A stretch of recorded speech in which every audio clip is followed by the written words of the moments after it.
భద్రం కర్ణేభిః శృణుయామ దేవాః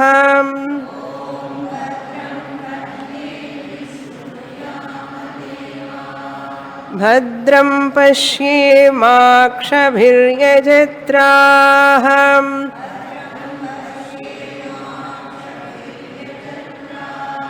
స్థిరైరంగైస్తుష్టువాగుంసస్తనూభిః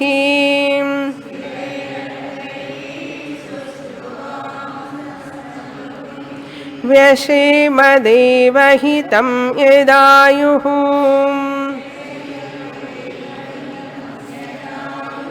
స్వస్తి న ఇంద్రో వృద్ధశ్రవాః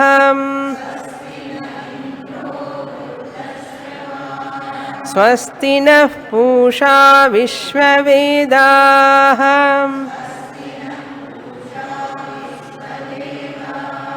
స్వస్తి నస్తార్క్ష్యో అరిష్టనేమిః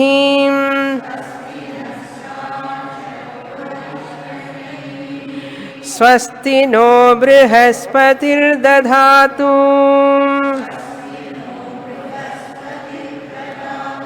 ఓం శాంతి శాంతి శాంతి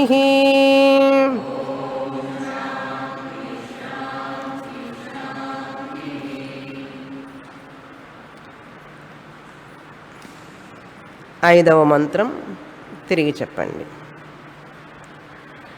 యత్ర సుప్తో న కంచన కామం కామయతే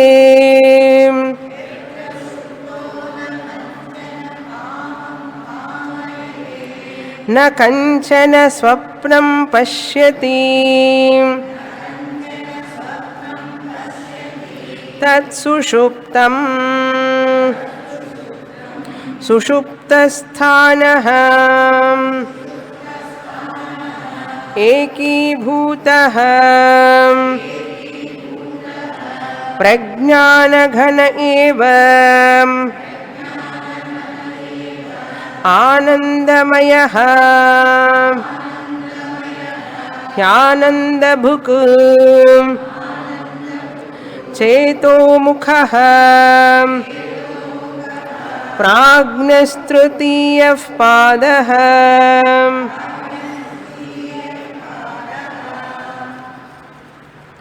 ఆత్మ స్వరూపాన్ని గురించి ఈ మంత్రాలలో మనం తెలుసుకుంటున్నాం. ఓమితి బ్రహ్మ అని సర్వం ఓంకారం అని మొదటి మంత్రంలో చెప్పబడింది. సర్వం ఓంకారం ఏవా అని. తర్వాత రెండవ మంత్రంలో సర్వం ఏతద్ బ్రహ్మ అన్నారు. సర్వం ఓంకారమే, ఈ సర్వం బ్రహ్మము అన్నారు. సర్వం అంటే అంతా అని అర్థం. బ్రహ్మ, ఈ బ్రహ్మ ఎవరు అంటే అయమాత్మ బ్రహ్మ. ఈ బ్రహ్మ ఎవరో కాదు, ఈ ఆత్మే అని అర్థం. ఆ ఆత్మ ఎవరు? నేనే. ఈ శరీరం మనస్సు కాకుండా వీటికి సాక్షిగా ఉన్నటువంటి ఆత్మస్వరూపమే బ్రహ్మ. ఈ బ్రహ్మమే సర్వం అన్నారు. సర్వం బ్రహ్మ, బ్రహ్మ ఆత్మస్వరూపం అన్నారు. సహా అయమాత్మ చతుష్పాత్ అన్నారు రెండవ మంత్రంలో. సహా అయం ఆత్మ, ఈ ఆత్మ ఏ ఆత్మ అయితే బ్రహ్మమని చెప్పబడిందో,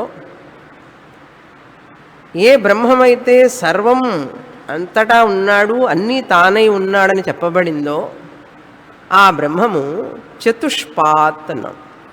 4 పాదాలు కలిగి ఉన్నాడు. 4 భాగాలు అని అర్థం. ఏమిటి ఆ పాదాలు అని 3వ మంత్రం నుంచి చెప్పబడుతోంది. 3వ మంత్రంలో ఏం చెప్పబడింది? మొదటి పాదం గురించి చెప్పబడింది. మొదటి పాదం ఏమిటి అంటే జాగరిత స్థాన బహిష్ప్రజ్ఞ సప్తాంగ 19 ముఖ స్థూలభుక్ వైశ్వానర ప్రథమ పాద. ఈ ఆత్మకే మొదటి పేరు వైశ్వానర అని పేరు. ఈ ఆత్మకే ఒక పేరు, మొదటి పాదంలో ఉన్న పేరేమిటంటే వైశ్వానర. ఈ ఆత్మకి వైశ్వానర అని పేరు ఎందుకు వచ్చింది అంటే చెప్తున్నారు ఈ మంత్రంలో. మొదటి మంత్రంలో ఆత్మ జాగ్రత్త స్వరూపుడిగా ఉన్నప్పుడు, అంటే జాగ్రత్త అవస్థ యందు, జాగ్రత్త అవస్థ అంటే మెలకువతో ఉన్నప్పుడు, మెలకువతో ఉన్నప్పుడు జాగ్రత్త అవస్థ యందు జాగరిత స్థాన, స్థానం అంటే అవస్థ, అవస్థ అంటే స్థితి, జాగ్రత్త స్థితి అని అర్థం. జాగరిత స్థాన అన్నారు. ఇప్పుడు మనందరం ఏ స్థానంలో ఉన్నాము? జాగ్రత్త స్థానంలో ఉన్నాం, మెలకువతో ఉన్నామని అర్థం. తెలుగులో చెప్పాలంటే జాగ్రత్త అవస్థకి తెలుగులో ఏమిటి పేరు? మెలకువతో ఉండడం, మేలుకొని ఉండడం. జాగరిత స్థాన. ఈ యొక్క మెలకువతో ఉన్న ఈ ఆత్మస్వరూపం మొదటి పాదానికి, ప్రథమం అంటే మొదటి పాదం, ఈ మొదటి పాదంలో ఉన్నటువంటి ఆత్మ, జాగ్రత్త స్థానంలో ఉన్న ఆత్మ బహిష్ప్రజ్ఞ అన్నారు. బాహ్య విషయాలను తెలుసుకుంటున్నాడు అని అర్థం. బహిష్ అంటే బాహ్యం అని అర్థం. బయట విషయాలని తెలుసుకునే స్థితి ఏదైతే ఉందో అదే జాగ్రత్త అవస్థ. మెలకువతో ఉన్న అవస్థ, స్థితి బాహ్య విషయాలను తెలుసుకునేటటువంటి స్థితి. ఇప్పుడు మనం తెలుసుకుంటున్నాం కదా, రూపాలను చూస్తున్నాం, శబ్దాలను తెలుసుకుంటున్నాం, కనుక బహిష్ప్రజ్ఞ. ఈ మాండూక్యోపనిషత్తు మంత్రాలు వింటున్నాం కనుక బాహ్య శబ్దాన్ని గ్రహిస్తున్నాం కనుక, జ్ఞానాన్ని పొందుతున్నాం కనుక ఇప్పుడు ఏం పేరు ఈ ఆత్మకి? బహిష్ప్రజ్ఞ అని పేరు. అంతేకాదు సప్త అంగ, 7 అంగాలు ఉన్నాయి అన్నారు. 7 అంగాలున్నాయి. ఏకోన వింశతి ముఖ, ఏకోన వింశతి అంటే 19 ముఖద్వారాలు ఉన్నాయి. ఏమిటి ఆ సప్త అంగములు అంటే శంకరాచార్యుల వారు భాష్యంలో చెప్తారు. ఆయనకు వైశ్వానరుడికి తల ఉన్నది అన్నాం. తల, తర్వాత కళ్ళు, అన్ని భాగాలు ఏమిటి ఒక్కొక్కటి అంటే భూపాదం యస్య నాభిర్వ్యదసుర నిలశ్చంద్ర సూర్యౌచ నేత్రి అంటాం కదా, అదే సప్తాంగ చెప్తున్నాం. ద్యులోకము శిరస్సు అన్నాం. ద్యులోకం శిరస్సు, తల, అది మొదటిది. సప్త అంగాల్లో, సప్త అంటే 7 అంగాల్లో మొదటిది శిరస్సు. 2 సూర్యుడు, నేత్రం, కళ్ళు, సూర్యుడు, సూర్యచంద్రులని పెట్టుకోవచ్చు. ప్రాణం ఏమిటి ఆ వైశ్వానరుడికి, ఆత్మకి అంటే వాయువు, గాలి, 3వది. 4 శరీర మధ్య భాగం ఏమిటి అంటే ఈ వైశ్వానరుడికి ప్రథమ పాదంలో మధ్య భాగం ఆకాశం. ఆకాశం మధ్య భాగం, అది 4. 5 ఈ జలం మూత్రస్థానం, బ్లాడర్ అంటారు, యూరినరీ బ్లాడర్ అంటారు ఇంగ్లీష్లో. మూత్రస్థానం ఈ యొక్క జలం అన్నమాట. ఓషధి అంటే ఉదది, సముద్రం, ఈ జలం మూత్రస్థానం. 6 పాదములు ఏమిటి అంటే పృథివీ అన్నాం. భూమి పాదములు, పాదములు భూమి అని అర్థం. 6 7 ముఖం ఏమిటి అంటే ఆహవనీయ అగ్ని అన్నాం. ఆహవనీయ అగ్ని ముఖం కనుక 7 చెప్పబడినాయి. ద్యులోకము శిరస్సు, సూర్యుడు నేత్రం, వాయువు ప్రాణం, ఆకాశం దేహ మధ్య భాగం, 5 జలం మూత్రస్థానం, 6 పృథివీ పాదాలు, 7 ఆహవనీయ అగ్ని ముఖం అన్నాం. ఇది సప్తాంగములు అన్నాను. తర్వాత 19 ముఖ అన్నాడు. 19 ద్వారాలు ఉన్నాయి. ఈ యొక్క అంగములకి 19 ద్వారాలు. అవి ఏమిటి అంటే పంచ జ్ఞానేంద్రియాణి, పంచ కర్మేంద్రియాణి, పంచ ప్రాణాదయ, మనస్సు, బుద్ధి, చిత్త, అహంకారం. Care of Tattvabodha. పంచ జ్ఞానేంద్రియాలు ఉన్నాయి కదా మనకు, కళ్ళు, ముక్కు, చెవులు, ఇవన్నీ కూడా జ్ఞాన ఇంద్రియాలు. ఏ ఇంద్రియాల ద్వారా అయితే మనం జ్ఞానాన్ని పొందుతామో ఇన్పుట్స్ అంటారు ఇంగ్లీష్లో. ఇన్పుట్స్. వీటిని జ్ఞాన ఇంద్రియాలు అన్నాం. అవుట్పుట్ ఏమిటి? వాక్కు, పాణి, పాద, పాయు, ఉపస్థ. 5 కర్మ ఇంద్రియాలు. 5 5 10. తర్వాత 5 ప్రాణాలు. అపాన, వ్యాన, ఉదాన, సమాన, ప్రాణ. ప్రాణ, అపాన, వ్యాన, ఉదాన, సమాన 5 ప్రాణాలు ఉన్నాయి మనకు తెలిసింది ఒకటే ప్రాణం. 5 ప్రాణాలు పనిచేస్తుంటేనే ఈ శరీరం ఇక్కడ కూర్చుంటోంది కనుక 5 ప్రాణాలు. పంచ జ్ఞాన ఇంద్రియాణి, పంచ కర్మేంద్రియాణి, పంచ ప్రాణాదయ, మొత్తం 15. ఇంకా 4 కావాలి. మొత్తం అహంకారం. మనస్సు, బుద్ధి, చిత్త, అహంకారం. మనస్సు 16, చిత్తం 17, బుద్ధి 18, 19 అహంకారం. మొత్తం 19 అయినయ్యా. ఏకోన వింశతి. వింశతి అంటే 20. 1 తక్కువ 20. సంస్కృతంలో 19ని ఎలా పిలుస్తారంటే ఏకోన వింశతి అంటారు. అంటే 1 తక్కువ 20 అండి. 1 తక్కువ 20 ఎంత? 19. ఏకోన వింశతి ముఖ. స్థూలభుక్ వైశ్వానర. స్థూలభుక్ అంటే ఏమిటి? స్థూలమైన విషయాలని అనుభవించేవాడు అని అర్థం. ఎవరు? నేనే. ఇప్పుడు మనం స్థూల శబ్దాన్ని వింటున్నాం, స్థూలమైనటువంటి గాలిని మనం స్పర్శను అనుభవిస్తున్నాం, స్థూలమైన రూపాలను చూస్తున్నాం. భుక్కు అంటే భోక్త అని అర్థం, అనుభవించేవాడు అని అర్థం. స్థూల భుక్ అన్నారు. మనకి ఇవన్నీ టైటిల్స్ అండి. ఇక్కడ కూర్చొని ఎవరైతే వింటున్నాడో వాడికి ఈ పదవులన్నీ టైటిల్స్, పేర్లు, నామాలు. స్థూల భుక్ అన్నారు. నా పేరేమిటి? వైశ్వానర. వైశ్వానరుడు అని పేరు. వ్యష్టిగా అయితే విశ్వ అని పేరు, సమష్టిగా అయితే వైశ్వానర అని పేరు. విరాట్ అంటాం. వ్యష్టి అంటే ఏంటి? ఒకే ఒక మనిషికి సంబంధించిందైతే వ్యష్టి, మైక్రోకాసం, విశ్వ అన్నాం.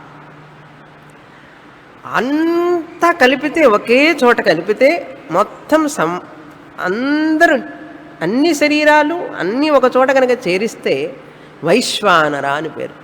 సమష్టి అన్నారు. మ్యాక్రోకాసం. సమష్టి దృష్ట్యా వైశ్వానర విరాట్, వ్యష్టి దృష్ట్యా విశ్వ. మొదటి పాదం. ఇప్పుడు జాగ్రత్త అవస్థలో ఉన్నాం మనం. స్థూలభుక్, తర్వాత సప్తాంగ, ఏకోనవింశతి ముఖ, ప్రథమ పాద అన్నారు. మనకు 3 అవస్థలు ఉన్నాయండి. జాగ్రత్త అవస్థ, స్వప్నావస్థ, సుషుప్తి అవస్థ. ఇప్పుడు మొదటి పాదం జాగ్రత్త అవస్థ గురించి మాట్లాడాం. ఈ జాగ్రత్త అవస్థలో అన్ని బయట విషయాలను తెలుసుకుంటాం కనుక మనకి ఏం పేరు? ఇప్పుడు విశ్వ అని పేరు. నా ఒక్కరికి అయితే విశ్వ అని పేరు, మనందరికీ కలిపి వైశ్వానర అని పేరు. అదే విశ్వరూప సందర్శన యోగంలో విరాట్ స్వరూపం అంటాం. పురుష సూక్తం అంతా కూడా చెప్పేదేమిటి? విరాట్ స్వరూపాన్ని గురించేగా చెప్తుంది. విరాడ్ అజాయత అన్నారు. తర్వాత మంత్రం ఏం చెప్పబోతున్నది? 3వ మంత్రంలో జాగ్రత్త స్థానం చెప్పిన తర్వాత 4వ మంత్రంలో స్వప్న స్థానాన్ని గురించి చదివాం. అంటే చాలా మధ్యలో గ్యాప్ వచ్చింది కదా, అందుకని కొంచెం రివిజన్ అనమాట. గుర్తొస్తున్నదా? ఇప్పుడుగా ఎక్కడో విన్నట్లుగా ఉన్నదండి అన్న. స్వప్నస్థాన అంతఃప్రజ్ఞ. మనం కలకనేటప్పుడు స్వప్నస్థానం అంటాం, స్వప్న పురుషుడు అంటాం. ప్రతిరోజు మనం కలకంటాం కదా, కల వస్తుంది కదా, స్వప్న స్థానంలో ఉన్నాం కదా, అది స్వప్నావస్థ, డ్రీమ్ స్టేట్ అంటారు. స్వప్నావస్థ. స్వప్నస్థాన. ఏం తెలుసుకుంటున్నాం మనం? జాగ్రత్త అవస్థలో బహిష్ప్రజ్ఞ, స్వప్న స్థానంలో అంతఃప్రజ్ఞ. మనస్సులో ఉన్న వాసనలని అవి బయటికి వచ్చి మనస్సులోనే అవి అనుభవిస్తూ ఉంటుంది కలలో. అంతః ప్రజ్ఞ. కలలో అనేక వస్తువులు చూస్తాం, అనేక విషయాలను తెలుసుకుంటూ ఉంటాం. అవన్నీ ఏనుగు చూస్తాం, ఆవును చూస్తాం కలలో, ఇల్లు చూస్తాం, కారు చూస్తాం. అవన్నీ బయట చూస్తున్నామా, లోపల చూస్తున్నామా? లోపలే. కనుక అంతః ప్రజ్ఞ. ఎంత తేలిక ఉంది చూసారా మాండూక్యోపనిషత్తు. అంతఃప్రజ్ఞ. అదేవిధంగా సప్తాంగ 19 ముఖ. మరి అదే అక్కడ స్థూలం, ఇక్కడ సూక్ష్మం, అంతే తేడా. సప్తాంగ, ఇందాక చెప్పినటువంటివన్నీ సప్తాంగాలు ఏవైతే చెప్పానో 7 అంగాలు. జాగ్రత్త స్థానంలో స్థూలం, ఇక్కడ స్వప్న స్థానంలో సూక్ష్మం, అంతే తేడా. 19 ముఖ కూడా 19 ముఖద్వారాలు కూడా అక్కడ స్థూలం, అక్కడంటే ఇప్పుడు జాగ్రత్త అవస్థలో స్థూలం, కలలో సూక్ష్మం. అక్కడ వేరే శరీరం, వేరే ఇంద్రియాలు, వేరే ప్రాణం, అన్నీ వేరే వేరేగా ఉంటాయి. కనుక అక్కడ కూడా ఇవే అంగాలు కానీ సూక్ష్మం, అది తేడా. ప్రవివిక్త భుక్ అన్నారు. అనేక రకాలైనటువంటివి తెలుసుకుంటున్నాడు అక్కడ కూడా. ప్రవివిక్త భుక్ అన్నారు అంటే అనేక విషయాలని, అనేక జంతువుల్ని, పక్షుల్ని, జీవరాశుల్ని, మనుషుల్ని, వస్తువులని అక్కడ అనుభవిస్తున్నాడు. ప్రవివిక్త భుక్ అన్నారు. విడివిడిగా అనేక రకాలుగా అనుభవిస్తున్నాం మనం. కళలో ఎన్ని చూస్తున్నాం, జాగ్రత్తలో ఎన్ని చూస్తున్నామో అన్నీ అక్కడ చూస్తున్నాం కళలో. కళ అంటే మనం చూసాం కదా తత్వబోధలో, జాగ్రత్త అవస్థాయాం యదృష్టం యచ్ఛృతం తజ్జనిత వాసనయా నిద్రా సమయే యత్ ప్రపంచం ప్రతీయతే తత్ స్వప్నావస్థ. ఏదైతే జాగ్రత్త అవస్థలో చూస్తామో, వింటామో అవన్నీ కూడా మరలా నిద్రలోకి మనం జారినప్పుడు అప్పుడు అవన్నీ పైకి వస్తాయి. అప్పుడు మనం అనుభవించేది కళ, స్వప్నావస్థ. తైజస అని పేరు. ఇప్పుడు జాగ్రత్తలో ఉన్నప్పుడు మనకు విశ్వహ అని పేరు, ఆర్ వైశ్వానర అని పేరు. నిద్రలో కల వచ్చినప్పుడు మనకు తైజస అన్నారు. రెండో పేరు. ఈ ఆత్మకే విశ్వహ అని పేరు, విశ్వహ లేక వైశ్వానర అని పేరు, లేక విరాట్ అని పేరు మొదటి పాదానికి. ఇప్పుడు రెండవ పాదానికి ఏమని పేరు? ఈ ఆత్మకే తైజస అని పేరు. ద్వితీయ పాద. వ్యష్టిగా ఉన్నప్పుడు తైజస, అదే సమష్టిగా ఉన్నప్పుడు హిరణ్యగర్భ అని పేరు. సమష్టిగా చూస్తే హిరణ్యగర్భ అని పేరు. సూత్రాత్మ అంటాం. ఇంతవరకు చూసాం. 5వ మంత్రంలో సుషుప్తి గురించి మొదలుపెట్టాం. ఎత్ర సుప్తః న కంచన కామం కామయతే. ఇప్పుడు మంచి నిద్రలోకి వెళతాం. నిద్రలోకి వెళ్ళకండి, మెళకుతోని ఉండే నిద్ర గురించి తెలుసుకుంటున్నాం. ఎత్ర, ఏ సమయమునందు అని అర్థం. యస్మిన్ కాలే అని అర్థం. ఎత్ర, ఎప్పుడైతే, ఎక్కడైతే, సుప్తః నిద్రించేవాడు. సుప్తః అంటే ఇంగ్లీష్లో స్లీపర్ అని అర్థం. నిద్రపోయేవాడు ఏం చేస్తాడట? ఏమీ చెయ్యడు అన్నాడు. నా కంచన కామం కామయతే. ఏమీ కోరుకోడు, ఏ ఒక్క కోరిక ఉండదు. హాయిగా ఉంటాడు నిద్రపోతూ. ఇల్లు కావాలి, కారు కావాలి, అది కావాలి, ఇది కావాలి.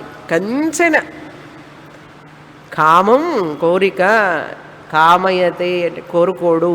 నా కంచన ఏ కోరిక లేదు. మరి నా కంచన స్వప్నం పశ్యత్ అక్కడ కల కూడా చూడడం లేదు. కల కూడా లేదు అక్కడ. నా స్వప్నం పశ్యతి మంచి నిద్రలో ఉన్నాం కదా, కల కూడా లేదు. తర్వాత తత్ సుషుప్తం అన్నాడు. అదేనండి నిద్ర అంటే అన్నాడు. తత్ సుషుప్తం అన్నారు. అదే నిద్ర అంటే అన్నారు. ఏదిటా నిద్ర? ఏ నిద్రలో ఏ స్థితిలో అయితే మనం ఏమి కోరుకోకుండా ఉంటామో, ఎప్పుడైతే కల కూడా చూడకుండా ఉంటామో అది నిద్ర అన్నారు. నిద్రకి డెఫినేషన్ ఏం చెప్తారు? నిద్ర అంటే చెప్పండి మీరు. What is the definition of sleep అన్నారు. స్లీప్ అంటే ఏముందండి? స్లీప్ అంటాం మనం. ఇలా చెప్పాలి డెఫినేషన్. ఏం చెప్పాలి? ఏ కోరికలు లేని స్థితి అని చెప్పాలి. అదేవిధంగా ఏమి కోరుకోని స్థితే కాకుండా నిద్రలో అక్కడ స్వప్నం కూడా ఉండని స్థితి, అదే నిద్ర అంటే అన్నారు. లక్షణం చెప్పారు, నిద్ర లక్షణం. అయిన తర్వాత సుషుప్తస్థాన ఏకీభూత అన్నాడు.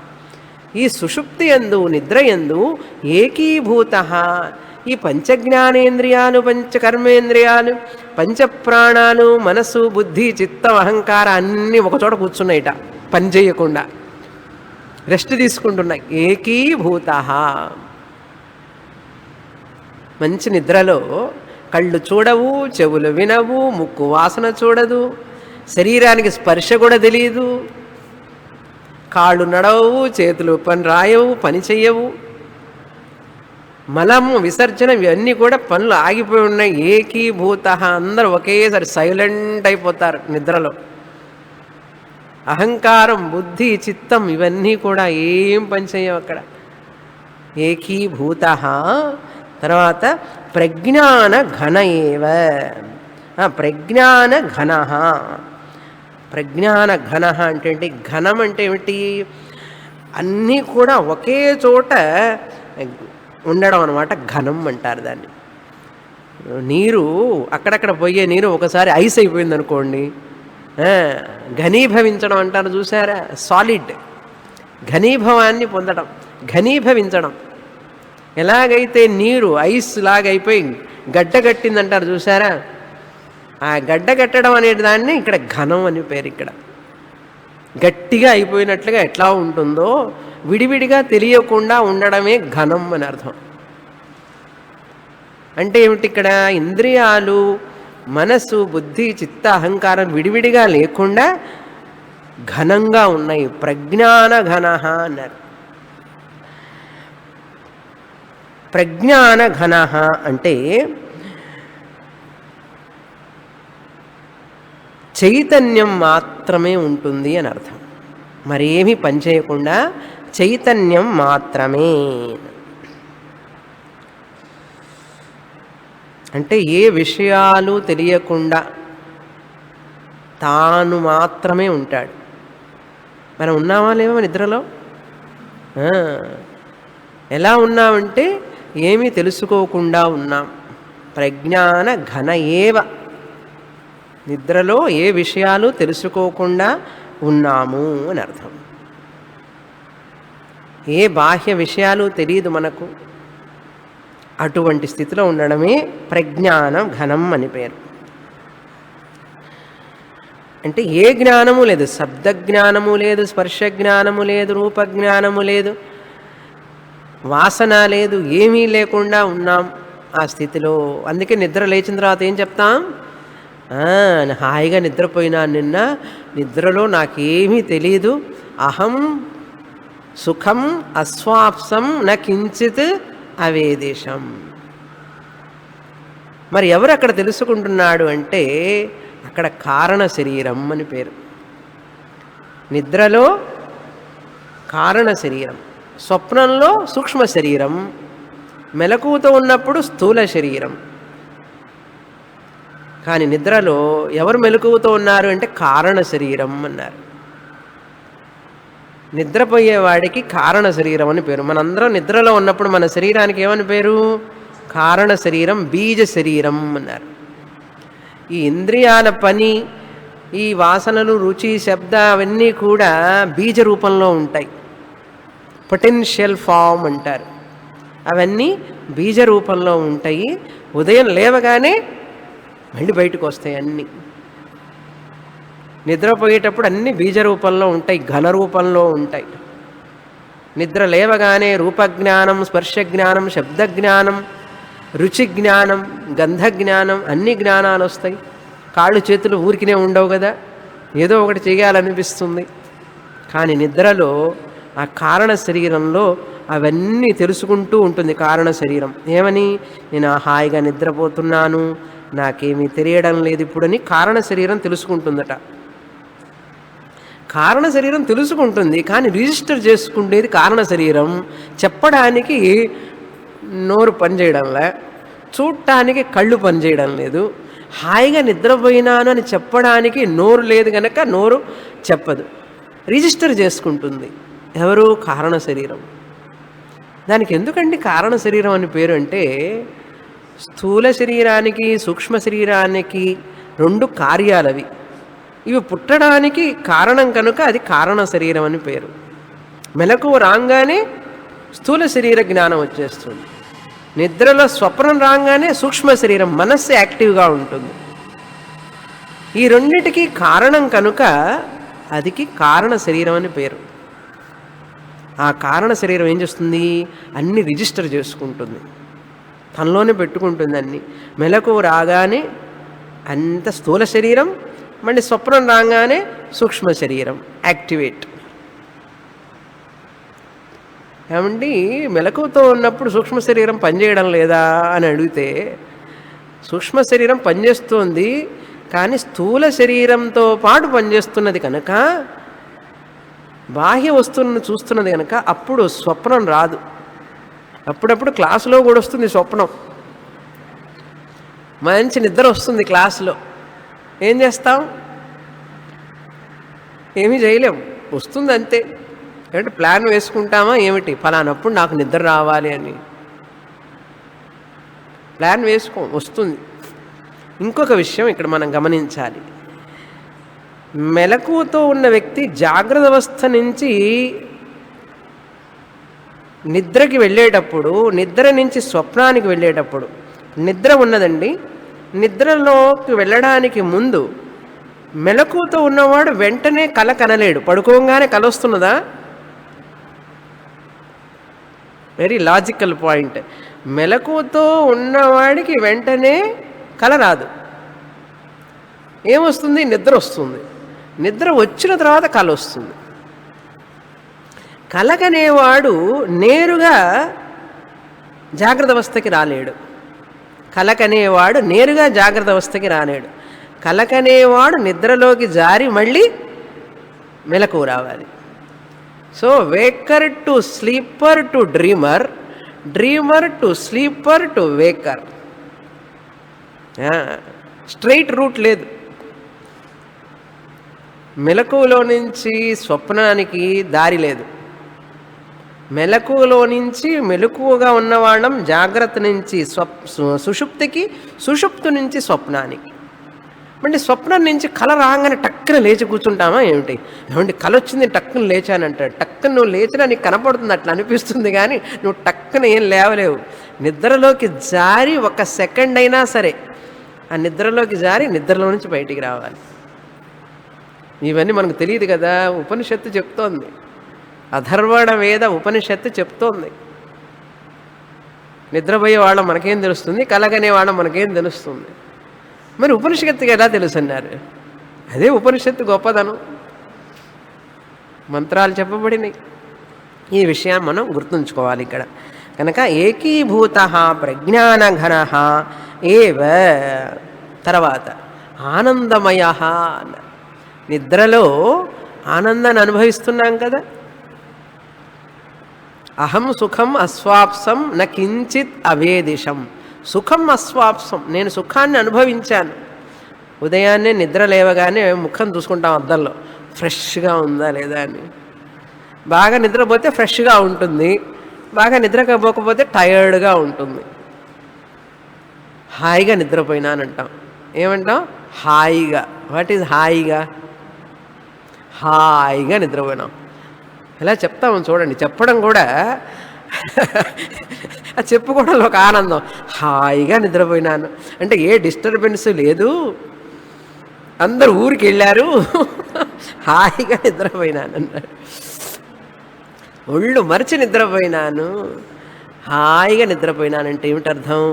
ఆనందాన్ని అనుభవిస్తేనే కదా హాయి అంటాం. ఆనందమయ అన్నారు. ఆనందాన్ని అనుభవిస్తాం కనుక ఆ సమయంలో అది ఆనందమయ. ఎందుకు మయ అని వచ్చింది? ఆనంద అనొచ్చు కదా అంటే ఆ ఆనందం అనిత్యం అన్నారు. కొంచెంసేపే కదా, 6 గంటలో 7 గంటలో 8 గంటలో మహా నిద్రపోతే 8 గంటలు. ఎక్కడ స్వామిని 8 గంటలు నిద్రపోయి ఎన్ని సంవత్సరాలైందో. 3 గంటలు నిద్ర పడితే పెద్ద గొప్ప. 40 ఏళ్ల తర్వాత 50 ఏళ్ల తర్వాత 4 గంటల నిద్ర 5 గంటల నిద్ర చాలా కష్టం. కష్టపడి నిద్రపోవాలి. అదే చిన్నప్పుడైతే పసిపిల్లలుగా ఉన్నప్పుడు 18 గంటలు నిద్రపోయేవాళ్ళం. 18 గంటల నిద్ర అప్పుడు.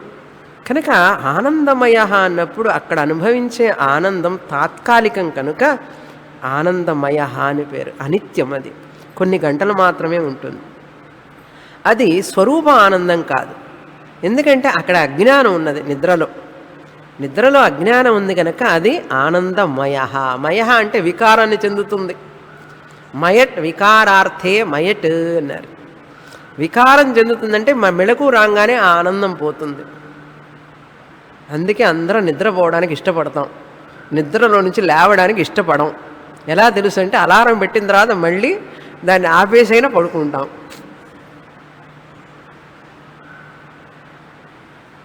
కనుక ఆనందమయ అని చెప్పిన తర్వాత ఆనందభుక్ అన్నారు. ఆనందాన్ని అనుభవిస్తున్నాడు అక్కడ. నిద్రలో ఈ ఆత్మ ఏం చేస్తున్నది? ఆనందాన్ని అనుభవిస్తున్నది. ఏం శరీరం? ఆ శరీరం కారణ శరీరం. కారణ శరీరంలో ఆనందాన్ని అనుభవిస్తూ ఆనందమయుడై ఉన్నాడు అన్నాడు. అందుకనే నిద్ర లేచిన తర్వాత నేను రాత్రి నిద్రపోయినాను, నాకేం తెలియలేదు అని చెప్పి దుఃఖంగా చెప్తామా, ఆనందంగా చెప్తామా? బస్సులో కూడా నిద్రపోయినాను తెలుసా నీకు అని చెప్తాము. అది చెప్పేటప్పుడు ఏదో గొప్ప ఘనకార్యం చేసినట్లు. రైల్లో కూడా నిద్రపోయినాను, క్లాసులో కూడా చెప్పకూడదు. స్వామీజీ పరమార్థానంద స్వామి ఎప్పుడు ఒక జోక్ చెప్తుంటారు. ఒక ఆవిడ ఫస్ట్ టైం మాండుక్యం క్లాస్కి వచ్చిందట. మాండుక్యం క్లాస్కి వస్తే ఏం వినపడుతుంది? అదే ఒక స్టూడెంట్ వాళ్ళ రిలేటివ్ని ఒక ఆవిడని తీసుకొని వచ్చింది మాండుక్యం క్లాస్కి. వస్తే క్లాస్ అయిన తర్వాత స్వామీజీతో చెప్పిందట, స్వామీజీ చాలా కాలం తర్వాత మంచి నిద్ర పట్టింది స్వామీజీ, హాయిగా నిద్రపోయినాను చాలా కాలం తర్వాత. ఎందుకంటే మాండుక్యోపనిషత్తు అసలు అర్థమే కాదు, అందులో ఫస్ట్ క్లాసుకి వస్తే ఏమవుతుంది? మంచి నిద్ర వస్తుంది. చాలా బాగుందండి అన్నదట క్లాసు. పైగా చాలా బాగుందంటే ఏమంటే మంచి నిద్ర పట్టిందని అర్థం. కనుక నిద్రని అందరం ఆహ్వానిస్తాం, ఆస్వాదిస్తాం. కారణం ఏమిటంటే నిద్రలో రాగ ద్వేష కామ క్రోధాలు లేవు, సమస్యలు లేవు, ఇంటి ప్రాబ్లం లేదు, వాటర్ ప్రాబ్లం లేదు, ఎలక్ట్రిసిటీ ప్రాబ్లం లేదు. ఈ పళ్ళు నొప్పి, కాలు నొప్పి, నడుము నొప్పి అని ఉన్నా కూడా కాసేపు మర్చిపోతాం. అందుకని ఇంకా హాయి. పిల్లల సమస్యలు ఏమన్నా ఉన్నా కూడా అవి మర్చిపోతాం, ఇంకా హాయి.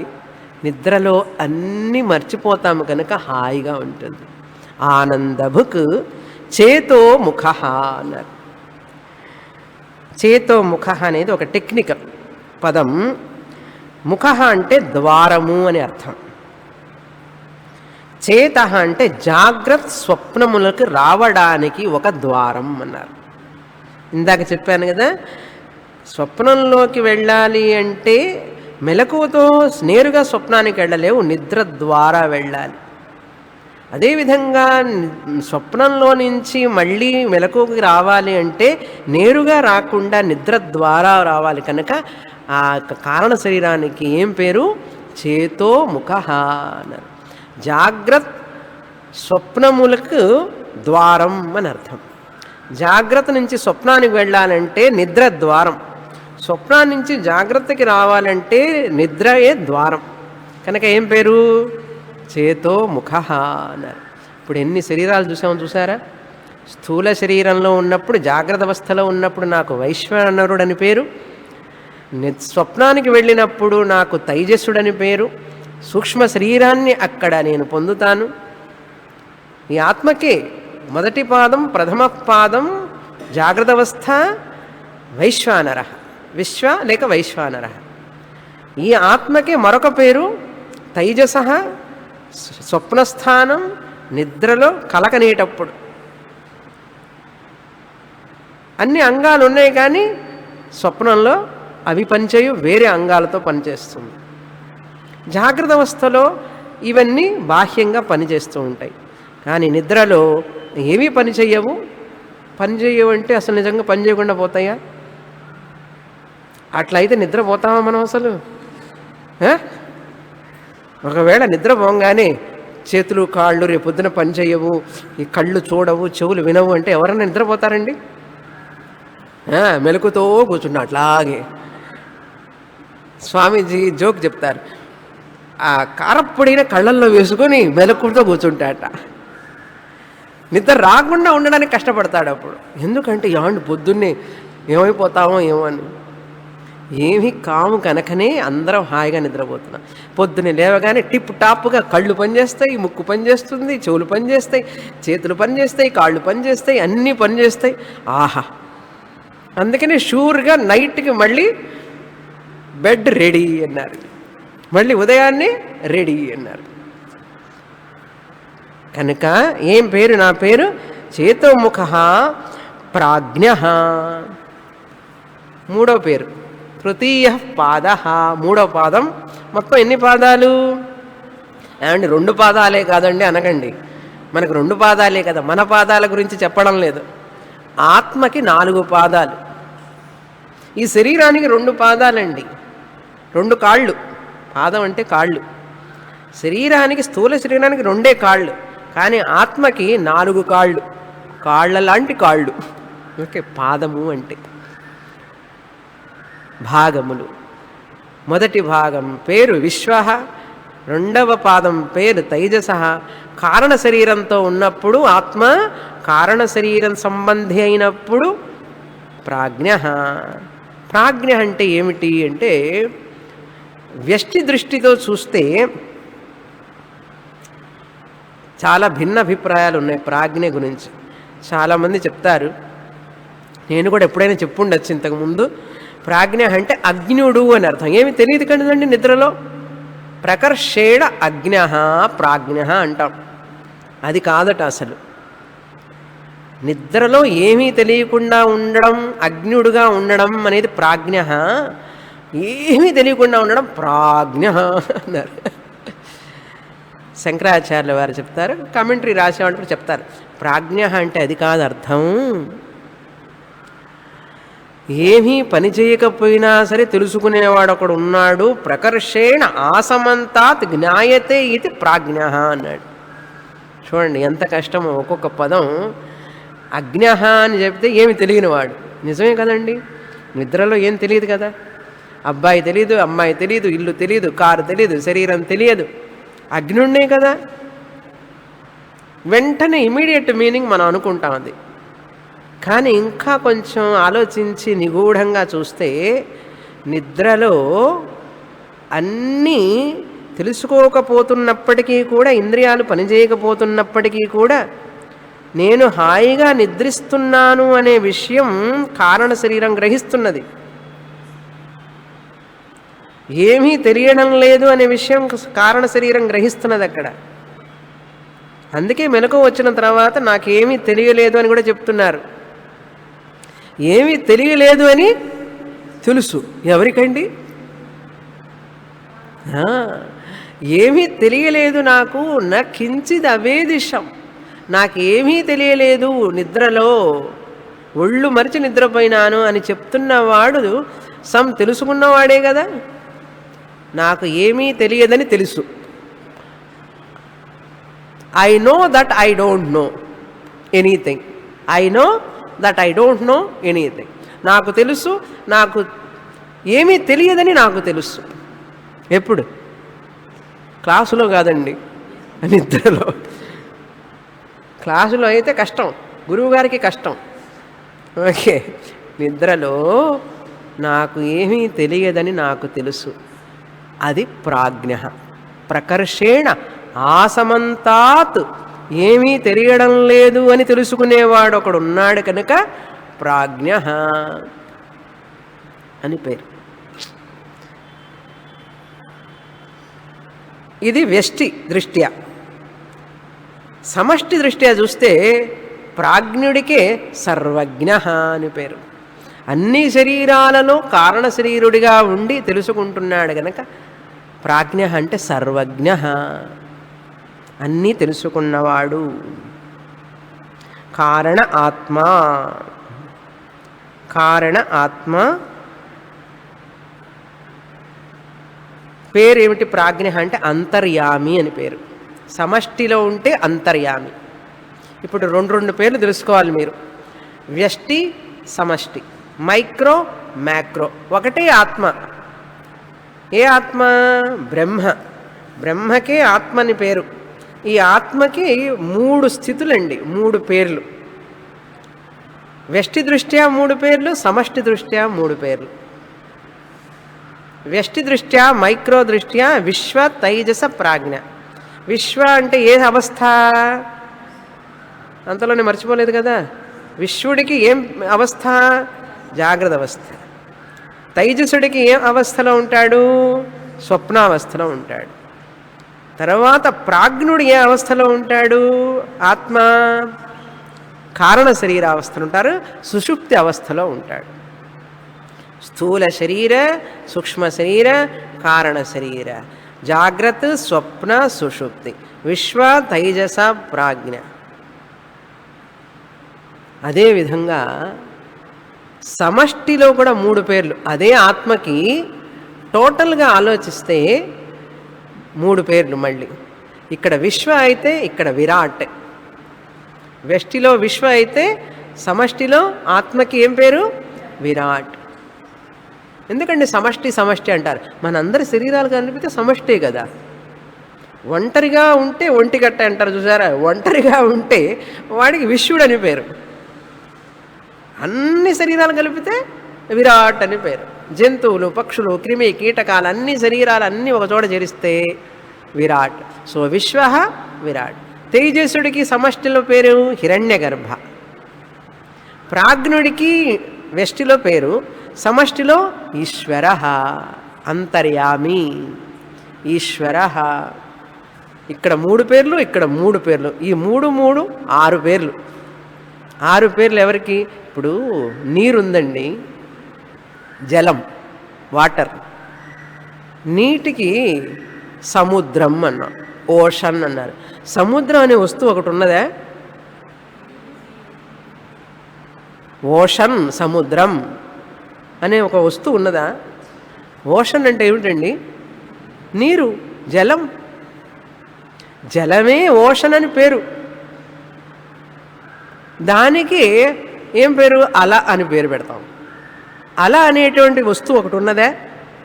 అలలో ఏమున్నది? నీరు. ఓషన్లో ఏమున్నది? అలలో ఉన్నది నీరే, ఓషన్లో ఉన్నది నీరే. కానీ 2 పేర్లు ఎందుకంటే అది పెద్దది, ఇది చిన్నది అన్నాను కదా. అదేవిధంగా ఓషన్ అన్నా అలా అన్నా కూడా వాటి యొక్క తత్వం ఏమిటి? నీరు. అదేవిధంగా ఓషన్ పేరు ఆ స్థలంలో ఈశ్వరుని తీసుకోండి, అంతర్యామి, ఈశ్వర. అదేవిధంగా అల ప్లేసులో ప్రాజ్ఞుడిని తీసుకోవాలి. ప్రాజ్ఞుడన్నా ఈశ్వరుడన్నా ఎవరికి 2 పేర్లు? ఆత్మకే. నీటికి ఓషన్, సముద్రం అని అలని 2 పేర్లు ఎలాగైతే పెట్టామో నీటికి, ఆత్మకి కూడా 2 పేర్లు. ఏమిటవి? ఈశ్వర, ప్రాజ్ఞ. ప్రాజ్ఞ ఈశ్వర, తైజస హిరణ్యగర్భ, విశ్వ విరాట్. అర్థమైందా? ఇది అర్థమైతేనే మాండుక్యోపనిషత్తు అర్థం అవుతుంది. తర్వాత అంతా కూడా ఇలా చెప్పిన తర్వాత ఈ మూడు పేర్లు కూడా వ్యష్టి సమష్టి. వ్యష్టి భోక్త అనుభవించేవాడు, సమష్టి భోగ్యం అనుభవించబడే వస్తువు. అర్థమైందా? ఈ ఆత్మే సమష్టిగా ఉంటూ అనుభవిస్తూ ఉంటే భోగ్యంగా, దీనికి సమష్టి అని పేరు, భోగ్యానికి సమష్టి అని పేరు, వ్యష్టికి భోక్త అని పేరు, అనుభవించేవాడు. కనుక భోగ్య ప్రపంచం భోగ్యం, నేను భోక్త, సబ్జెక్ట్, అది ఆబ్జెక్ట్. భోక్త భోగ్య ప్రపంచ. ఇంకొక పరమసత్యం చెప్తాను, భయపడకండి. ఆత్మకే ఈశ్వరుడని పేరు, ఆత్మకే జీవుడని పేరు. వ్యష్టి సమష్టి. ఈశ్వరుడు జీవుణ్ణి సృష్టించాలి. అర్థమైందా? ఈశ్వరుడు జీవులను సృష్టించలేదు. జీవుడే, ఆత్మే ఈశ్వరుని సృష్టించాడు. ఆత్మ అంటే ఎవరు? నేనే. ఆత్మస్వరూపమైన నేనే రెండు పేర్లుగా కనపడుతున్నాను. ఈశ్వరుడిగా కనపడుతున్నాను, కారణ శరీరంలో ప్రాజ్ఞుడిగాను ఉన్నాను. ఆత్మనైన నేనే హిరణ్యగర్భుడిగా, తైజస్వుడిగా. ఆత్మనైన నేనే వైశ్వానరుడిగా, విశ్వహ. ఈ శరీరంలోనూ ఉన్నాను, అన్ని శరీరాల్లోనూ ఉన్నాను. ఇప్పుడు ఎక్కడుందో తెలుసా ఆత్మ? ఆత్మ ఎక్కడుంది? ఇక్కడ ఉందంటారా? లోపల ఉందంటారా ఆత్మ? అంతటా ఉందంటాం, లోపల ఉందంటాం, కానీ నేనే ఆత్మనని చెప్పడం లేదే. ఇంకా చెప్పడానికి కొంత టైం పడుతుంది, పర్వాలేదు, అర్థం చేసుకోండి. ఇప్పుడు తర్వాత చెప్తారు. ఆత్మనైన నేనే విశ్వడిగా, తైజస్సుడిగా, ప్రాజ్ఞుడిగా ఈ శరీరంలో వ్యక్తమవుతున్నాను. ఆత్మనైన నేనే విరాట్గా, హిరణ్య గర్భుడిగా, ఈశ్వరుడిగా సమష్టిలో వ్యక్తమవుతున్నాను. కనుక కపాలేశ్వరుడు స్వామిలో ఉన్నటువంటి ఆత్మస్వరూపము నేనే, పార్థసారథిగా ఉన్నటువంటి ఆ స్వామి ఈశ్వరుడిలో ఉన్న ఆత్మను నేనే. కనుక ఈశ్వరుడు అనేవాడు ఆత్మ కంటే వేరుగా లేడు. ఇవన్నీ మనకు అర్థం కావని చెప్పి ముందు ఈశ్వరుణ్ణి ఒకరిని పెట్టి ఉపాయ సోవతారాయ అనేక ఉపాయాలు చెప్పి మనకు అర్థం కావడానికి జన్మల సంస్కారం వస్తే కానీ ఆత్మ ఒక్కటే అని తెలుస్తుంది. కానీ మనం ఎట్లా ఉన్నాం ఇప్పుడు? ఈ శరీరాన్ని నేనే అనుకుంటూ, మనస్సు నేనే అనుకుంటూ అజ్ఞానంలో ఉండి సమస్యలతో బాధపడుతూ దిగులు, చింత అన్నిటితో ఉన్నాం మనం. శాస్త్రం చెప్తుంది అది అవసరమా? ఓషన్ అంటుంది, అలా అంటుంది, అలా అంటుంది. ఓషన్ చాలా పెద్దది, నేను చిన్నదాన్ని అంటోంది. అలా ఏమంటుంది? నేను చిన్నదాన్ని, కాసేపే ఉంటాను నేను, మళ్ళీ చచ్చిపోతాను నేను అలా అంటుంది. కొద్ది క్షణాలే కదా నేను ఉండేది, మళ్ళీ పోతాను అని దిగులు పడుతోంది. కానీ ఆ ఓషన్ చూడు ఎంత పెద్దదో. ఇప్పుడు అలకి ఎటువంటి జ్ఞానం రావాలి మీరు చెప్పండి? అలకి ఎటువంటి జ్ఞానం రావాలి? నేను చిన్నదాన్నైనా పెద్దదాన్నైనా, కాసేపు ఉన్నా ఎక్కువసేపు ఉన్నా కూడా, ఈ రూపంలో ఉన్నా కూడా నేను ఎవరిని? నీటినే. నీటి తత్వాన్ని నేను పోగొట్టుకోగలను? పెద్ద అలగా ఉన్నా, చిన్న అలగా ఉన్నా, కాసేపు ఉన్నా, ఎక్కువసేపు ఉన్నా, ఎక్కడ ఉన్నా, ఏ దేశంలో ఉన్నా, అరేబియన్ సీలో ఉన్నా, లేకపోతే బే ఆఫ్ బెంగాల్ దగ్గర ఉన్నప్పటికీ కూడా అలనైన నా తత్వం, నిజమైన తత్వం ఏమిటి? నీరే. ఇది బాగా అర్థమైంది కదా? ఇది అర్థమైందా? అలాగే ఈ శరీరం అనే అలలో నా తత్వం ఏమిటి? నీటి తత్వం అనకండి, అలలో నీరు. ఈ శరీరం అనే అలలో నా తత్వం ఏమిటి? ఆత్మతత్వం. ఆత్మ సత్యమా, శరీరం సత్యమా?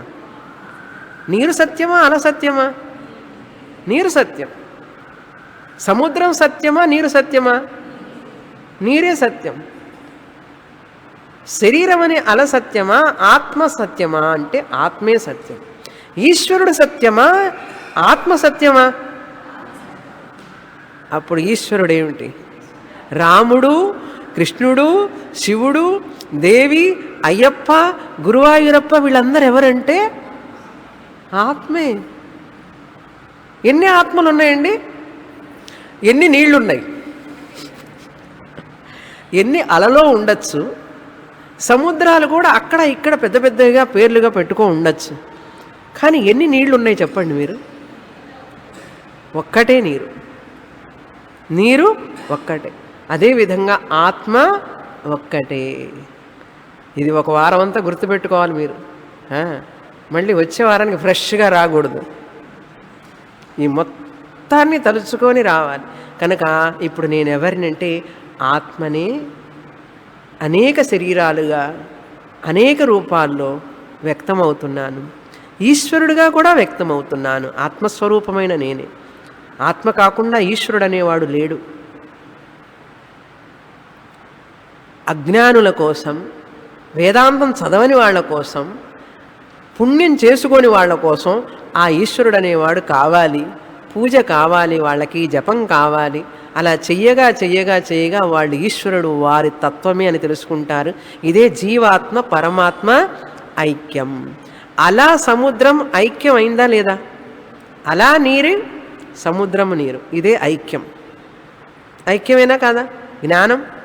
అదేవిధంగా విశ్వ విరాట్ ఐక్యం, తైజస హిరణ్యగర్భ ఐక్యం, ప్రాజ్ఞ ఈశ్వర ఐక్యం. ఐక్యం అంటే చిన్న చిన్నగా కలవడమా? ఇవి వేరు కాదు అని తెలుసుకోవడమే కలవడం, ఒకటి కావడం. ఇవి వేరు కాదు అని జ్ఞానాన్ని పొందడమే ఐక్యం. అసలు వేరే ఉంటే కదండి, ఉన్నది ఒక ఆత్మ కదా.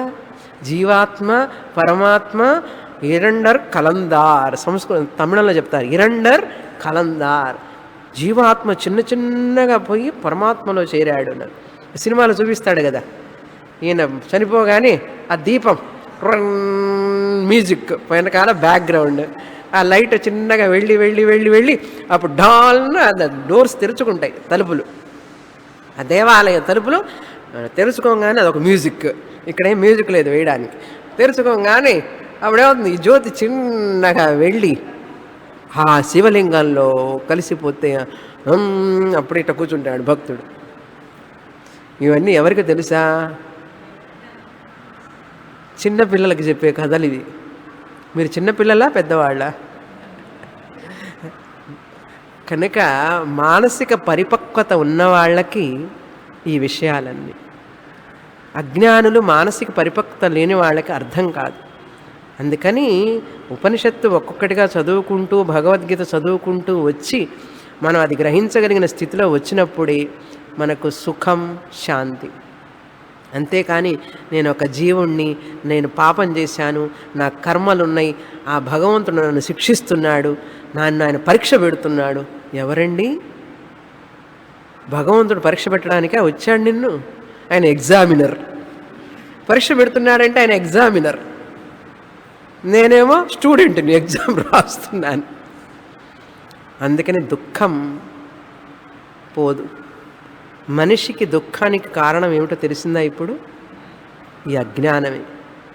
ఈ యొక్క ఈశ్వరుడు నా ఆత్మతత్వమే ఈ శరీరంలో ఉన్న నేను, ప్రాజ్ఞుణ్ణి, కారణ సూక్ష్మ స్థూల శరీరాల్లో ఉన్న నేను అంతటా ఉన్నాను. ఇక్కడ మన నేను అనంగానే మనం ఏమనుకుంటున్నాం? ఈ శరీరాన్ని పట్టుకొని వేళ్లాడుతున్నాం. కనుక ఈ శరీర అభిమానం దాటిపోవాలి, మన అభిమానం దాటిపోవాలి. నేను, నాది, కుల, గోత్ర, ఈ వర్ణాలు ఇవన్నీ దాటిపోవాలి. నేను నిద్రలో ఏం జ్ఞాపకం లేదు కదా, అందుకని ఎప్పుడు నిద్రపోతాను అనకండి. నిద్రలో ఏమి జ్ఞాపకం ఉండదు కనుక నిద్రలో జ్ఞాపకం ఉండనట్లుగానే ఆత్మస్వరూపంలో ఉన్నావు నువ్వు అప్పుడు. అదేవిధంగా మెలకువతోనే ఉండి నేను ఆత్మస్వరూపుణ్ణి అని అనుకుంటే ఏ భేదాలు ఉండవు.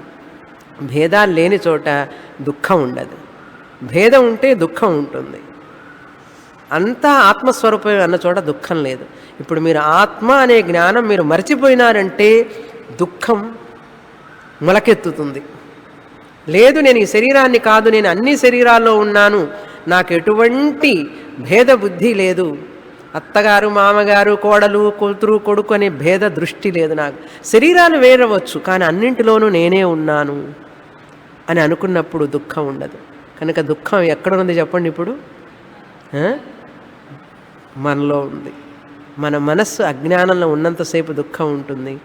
మనం అజ్ఞానం నుంచి బయటపడితే దుఃఖం పోతుంది. అందుకే ఉపనిషత్తు చదవడం. తర్వాత చూస్తాం. పూర్ణమదః పూర్ణమిదం పూర్ణాత్ పూర్ణముదచ్యతే పూర్ణస్య పూర్ణమాదాయ పూర్ణమేవావశిష్యతే. ఓం శాంతి శాంతి శాంతి. హరి ఓం. శ్రీ గురుభ్యో నమః. హరి ఓం.